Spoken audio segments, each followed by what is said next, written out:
कन्नागिरी नाम के जंगल में निम्मी नाम की चिड़िया मिट्टी के पात्र बनाकर उन्हें बेचकर जिंदगी गुजार रही थी। लेकिन कुछ समय से उसका व्यापार ठीक से न होने के कारण बनाए हुए पात्र बिना बिके ऐसे ही थे। तब निम्मी ऐसे सोचती है, ये क्या अचानक से मेरा व्यापार इतना ज्यादा डल हो गया। ऐसा है तो मैं कैसे जीऊंगी। ऐसे बहुत उदास होती है। निम्मी जिस जगह पर व्यापार कर रही थी उसके सामने कालू नाम के कौवे की चाय की दुकान थी। वो कालू हर दिन निम्मी की तकलीफों को देखकर ऐसे कहता है, तुम्हें देखकर बहुत बुरा लग रहा है निम्मी। बेचारी, इतनी मेहनत से तुम ये मिट्टी के पात्र बनाती हो, लेकिन बहुत समय से एक भी नहीं बिक रहा है। यहाँ मेरा व्यापार भी इतना कुछ अच्छा नहीं है, नहीं तो कम से कम मैं ही तुम्हारे मिट्टी के पात्र खरीद लेता।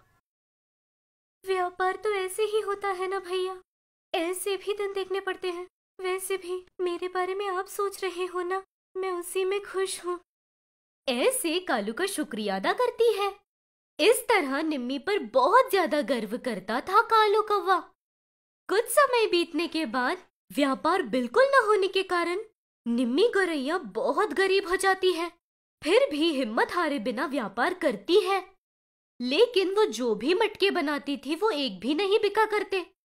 ऐसे समय पर मार्केट से घर जा रही निम्मी गौरैया को रास्ते में एक बुजुर्ग गौरैया नजर आकर उससे ऐसे कहती है, अरे बेटा, मैं उठ नहीं पा रही, जरा मेरे घर तलक मदद कर दो।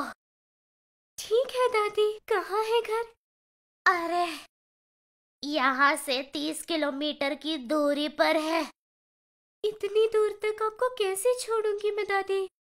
एक काम कीजिए, पहले मेरे साथ मेरे घर चलिए। वहाँ आपको थोड़ा अच्छा लगने के बाद आपके लोगों को खबर कर दूंगी, तब उनके साथ चले जाइएगा। मैं इतनी दूर तलक आकर छोड़ नहीं सकती। पहले से ही व्यापार न होने के कारण बहुत ज्यादा तकलीफ में हूँ मैं। ठीक है, पहले तुम्हारे घर चलने कहा ना, उसके बाद का रास्ता मैं तय कर लूंगी। चलो। ऐसे कहती है। निम्मी चिड़िया दादी को अपने घर ले जाती है।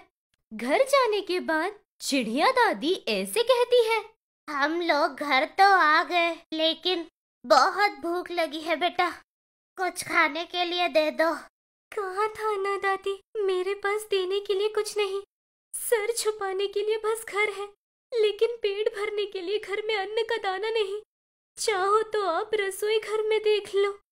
ऐसे कहते ही दादी गौरैया के सच में रसोई घर में जाकर देखने पर वहाँ रसोई घर में सारे डिब्बे खाली थे।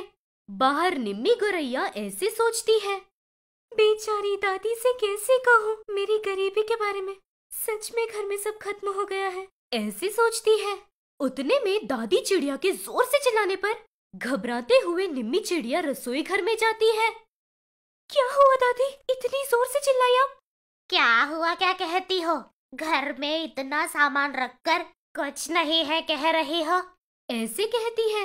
और सच में सारे रसोई में 2-3 महीनों तक चल सके ऐसे गोनी भर के सामान थे। वो सब देखकर एकदम आश्चर्य हो जाती है वो। उतने में बुजुर्ग गौरैया ऐसे कहती है, क्या रे लड़की, घर में कुछ नहीं है कहा?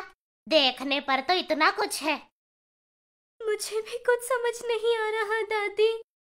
हाँ ठीक है, मुझे खाना खिलाना तुझे पसंद नहीं होगा, मैं चली जाती हूँ। ऐसे कहती है दादी। तब तुरंत निम्मी चिड़िया अपने आश्चर्यता को छोड़कर घर में आई अतिथि को कुछ न कुछ बनाकर देना है ऐसे सोचकर ऐसे कहती है, ऐसे मत कहिए, आप जाकर नहा कर आइए, आपके आने तक कुछ बना दूंगी मैं। ऐसे कहते ही गौरैया दादी नहाने के लिए जाती है।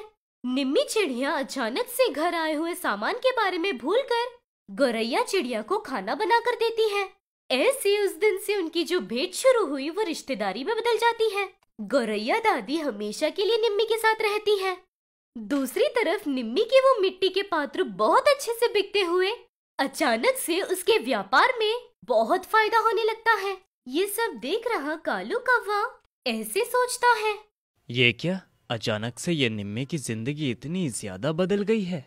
ऐसे सोचकर निम्मी चिड़िया के पास जाकर ऐसे पूछता है। क्या है निम्मी, कभी ना होने वाला व्यापार इतना बदल गया है। दाव के अलावा नष्ट तो देख ही नहीं रही है। ऐसा क्या हो गया तुम्हारी जिंदगी में? ऐसे पूछते ही निम्मी गौरैया कालू कौवे को सब कुछ बता देती है। उस पर कालू में दुर्विचार शुरू हो जाते हैं। मतलब इस निम्मी के पास जो गौरैया दादी आई है उसमें कोई तो जादू है। अगर वो मुझे पता चला तो मेरे भी काम आएगा, मेरा व्यापार भी अच्छा चलेगा। ऐसे सोचकर जब निम्मी व्यापार कर रही थी तब घर ही पर रहने वाली दादी को देखने जाता है कालू। वहां खिड़की से अंदर बैठी दादी को देखकर कालू ऐसे सोचता है। बाप रे, मतलब ये जो गौरैया दादी है ये एक आत्मा है, इसीलिए ये निम्मी की इतनी मदद कर रही है। कैसे भी करके इस गौरैया दादी को निम्मी से दूर करना होगा, नहीं तो वो मुझसे आगे निकल जाएगी। ऐसे निम्मी चिड़िया के पास जाकर सब बताता है कालू। वो सच है ये प्रूव करने के लिए एक चील मांत्रिक को ले आता है वो।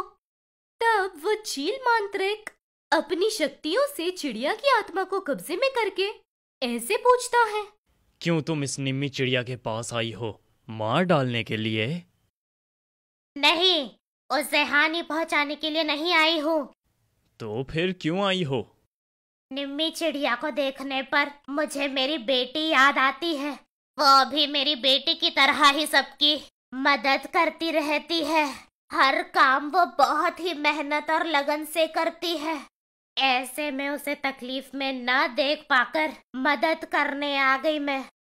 ऐसे बोलते ही कनिंग कौवा बीच में आकर ऐसे कहता है। आत्मा की बातों पर विश्वास मत करो निम्मी, वो किसी ना किसी दिन तुम्हें मार डालेगी। सिर्फ ये अच्छे मौके का इंतजार कर रही है। अभी तांत्रिक से कहकर इस आत्मा को नष्ट करवा देता हूँ, यही अच्छा होगा। मैं किस पर विश्वास करूं किस पर नहीं, समझ नहीं आ रहा। तुम बिल्कुल मत घबराओ निम्मी, इस आत्मा की वजह से तुम्हें कोई तकलीफ नहीं होगी। ये क्या, तुम्हें तो मैं ले आया था। अपनी शक्तियों से इस आत्मा का विनाश करो, निम्मी को बचाओ। अगर एक और शब्द अपने मुंह से निकाला ना तो मैं तेरा नाश कर दूंगा। मैं सिर्फ बुरी आत्माओं का नाश करता हूँ, ऐसी अच्छी आत्माओं का नहीं। निम्मी के अच्छे नसीब या अच्छे कर्म से ये दोनों मिले हैं।